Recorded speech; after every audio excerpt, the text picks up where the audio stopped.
cracked, it's bad. You'll also hear clunking when you turn and accelerate. In this case, we're on the driver's side, so if you're turning to the right and you're accelerating and you hear a chick, chick, chick, chick, chick, chick, chick, chick, then it's the CV joint. Before we jack the car up, we're gonna break loose the axle nut. Just while the tire's on the ground, these things go on really tight. Now we're gonna take off the tire and take off the control arm here. You're like, you say it's leaking and Ball joint. There we go. Now, this one will pop out, this one will pop out, and we're gonna bring the whole thing down. We can take off this center bolt, the axle nut. Looks like there's a washer back here too. Alright, I got a rubber mallet here. Knock these guys out. Maybe. Alright, we're gonna get some of this BB dust from those pliers. Let's see what we're gonna do is we're gonna put the bolt, or the nut rather, back on the end. Okay. Then we're gonna where is it? Right on. Okay, so just a lot of tapping and you'll eventually get it. Okay, so you can see how this whole thing is loose now. What we're gonna do is we're just gonna bang this guy out and he'll pop eventually. Okay, so this gets out. Now we're gonna take the forks off too. Looks like.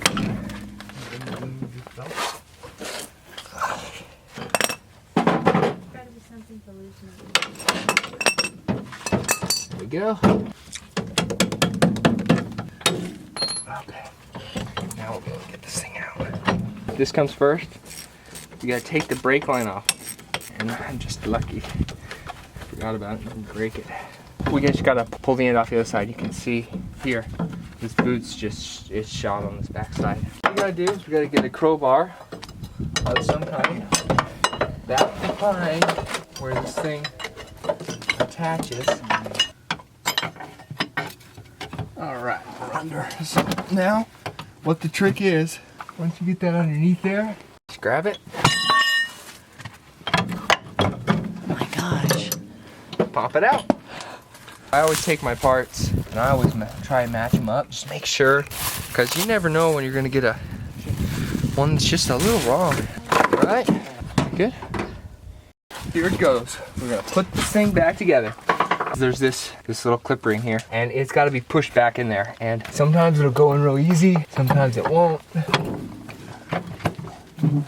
You don't want to pull or push on the thing too much. Pulling, definitely don't do. I mean, if you're throwing it out and you're just having tons of trouble getting in there, you can try pulling on it.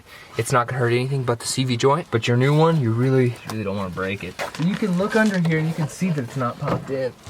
It just takes a lot of jamming to get it back in there. Pop it in. There it goes. See, did you hear that?